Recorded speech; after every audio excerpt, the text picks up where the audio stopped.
He is coming to the State Theater, New Jersey, in New Mhm. Brunswick on Wednesday, October 29th. It is a pleasure to welcome Tommy Emmanuel to All Mixed Up. Tommy, good morning, and thank you so much for joining us.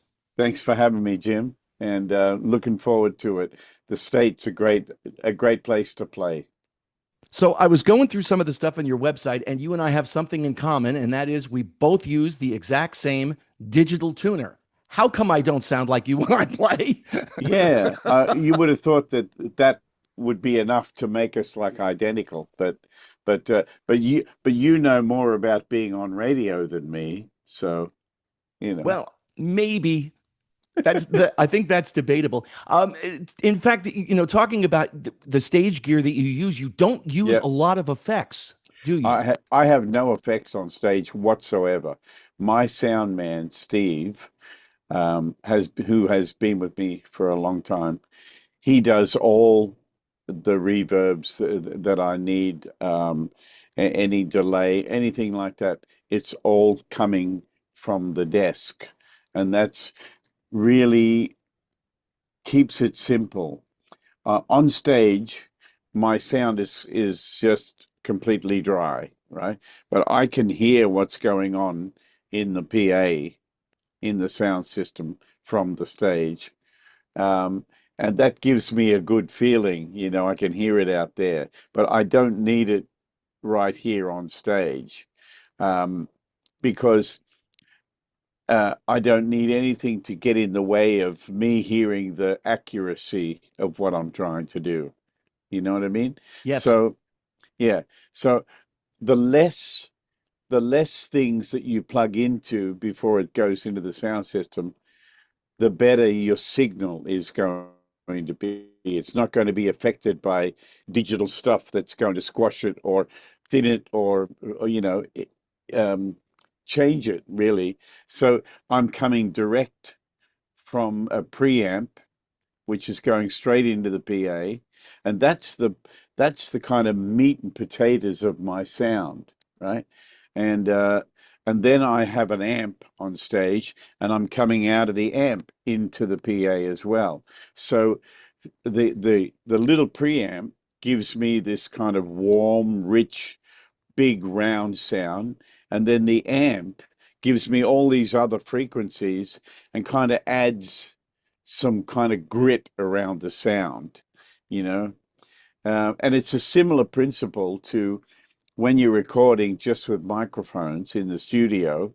So you have some good like valve mics up close, German mics like Neumann's, have them up close, and you get that set. But then back behind them, you put a ribbon mic, an old-fashioned ribbon mic, and it gives the whole thing some kind of grit, you know. When you're And putting your stage show together, how much of it is impromptu? Like I've seen a video where you're playing classical gas and all of a yeah, sudden there's walk, don't run in the middle of it. Is that the yeah, type of thing, Tommy, that you've practiced, or is it just that no, pops into your it's head and here we go? look, well, that actually harks back to my youth playing in pubs and clubs in Australia, where you had to play for a long time and you had to play high energy for a long time. So my brother and I, we'd do things like dueling banjos, and it would last for 30 minutes because we would start out with the dueling banjos bit, and then we go into the Beverly Hillbillies, and then into Walk Don't Run, and then into Pipeline, and then into Wipeout, and then Guitar Boogie, and then back to dueling banjos, and sometimes we would do the Pink Panther or whatever, just to to keep it interesting for the punters out there, but also we needed another half an hour of time, 'cause we had to play for hours. So we just made stuff up. And actually the audience loved it. So that's kind of where that goes back to. But it's also something you don't hear so often. Like I'm playing classical gas, and I suddenly go into Saturday, Saturday, Saturday, and then I go into ba ba ba ba ba ba ba ba ba bee, and it's like, who'd have thought of doing that stuff? It's just different. I know that you were heavily influenced by Chet Atkins, and he obviously a remarkable guitar player. And I think back to Oh when I yeah. was a kid, and I would see guys like Chet on television, along with Roy Clark and Glenn Oh Campbell. And while I was yeah. more into rock music, it's Yep. dawned on me over the years, Tommy, that country guitar players may be more versatile than any other type of guitar player on the planet. They can play anything, it seems. Yeah. Well, I can tell you that, guys like Roy Clark, especially Glenn Campbell, holy smoke, that guy was incredible. And you can throw anything at people like that. And Chet was just at home playing country as he was playing jazz, as he was playing classical music. He was equally as good as at all. And it just goes to show you that you can still um, be known in one genre and still like, but for myself, people think that I sit around listening to guitar playing records all day, and nothing could be further from the truth. I very rarely listen to other guitar players. I'm more interested in singers and songwriters because I'm a songwriter, and I want to I want to get ideas for new songs, and I want to learn about more, making my songs better. So I like all kinds of music, but I don't really have a single genre that I think this is me. Me is a bit of everything. You know.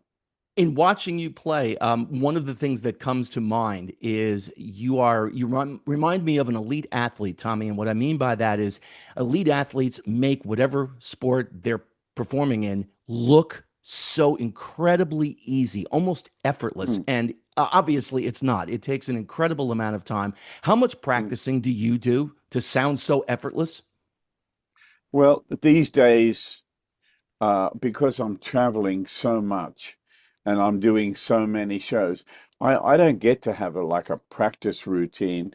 As soon as I get to where I'm playing, which I've just pulled up here in Fort Wayne, Indiana, uh, Idaho, Indiana, I'm not sure. Um, um, Anyway, so once I've had something to eat and everything and had a walk, I'll come back and start playing tunes. And so I don't really have a set routine. Um, what I try to do, especially on the road, is practice the songs that I haven't played in a long time so I don't forget them, because everything's here. I I don't read music. I I have no training. I'm the Indiana Jones of the guitar world. Well, for someone who doesn't have any formal training, I mean, amazing to Mm. watch and listen to you play, Tommy. It's a lot of fun, and you can see the sheer joy that's on Oh your yeah. face while you're on stage, and that I know just gets Thank you. transmitted right over to the audience. Yeah. Well, there's that sense of freedom is because of a lifetime of dedication. You know, you could I mean, I'm always saying to young people, you've got to be disciplined, but it's the discipline that sets you free. you know. But you got to have the discipline first, then you get set free. So uh, I don't waver from what I'm doing, and I don't stop pushing myself all the time.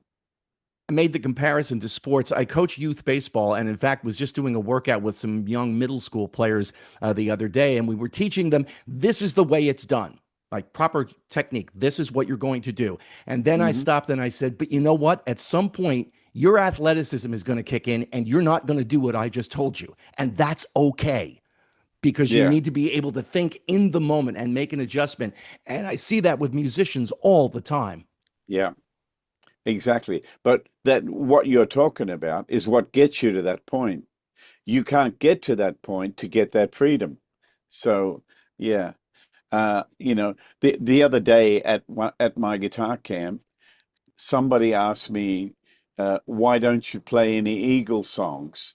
And I said, I do play Eagle songs, but I don't play them on stage, you know. Why would I do that? I want to play as many original songs as I can, you know. They said, but then they sing out, "Can you play us an Eagles song?" And I said, truthfully, I don't have any arrangement of any Eagles song, but I love them all. And so I just went into Desperado and I improvised the whole thing, right? But I wouldn't have been able to do that if I hadn't spent a lifetime learning songs and ways of getting around and keeping the melody right and moving the chords underneath.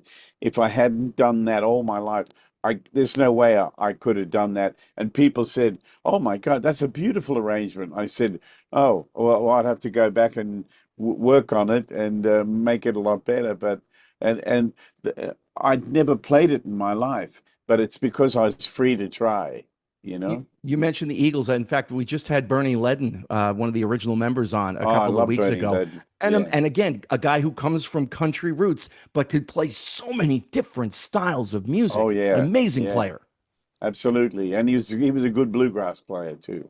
phenomenal bluegrass player. In fact, I Yeah, believe those were his roots. yeah, exactly. But a band like the Eagles, it's like they got better songs than anyone else, and that's the bottom line, you know. And when you hear Don Henley sing Desperado, it's like that's about as good as it gets, you know. It's beautiful. The only band that might be better, because I'm a huge Eagles fan, and I know you do a medley of their songs in your The shows, Beatles. would be the Beatles. Yes, I mean, just Yeah. I've watched you play Lady Madonna, and All right. the Yeah. bass line alone, like okay, and then start Yeah. working the melody in, and Tommy, my jaw just drops because Yeah. again, you make it look so easy, and I know it's not. Well, that comes directly from Chet Atkins because you watch him play all these really complicated things, and he doesn't look like he's doing much at all. But you try and do it yourself, and it's like, oh my God, how the hell is he getting his hand around that? So, I always tell people that I'm trying to.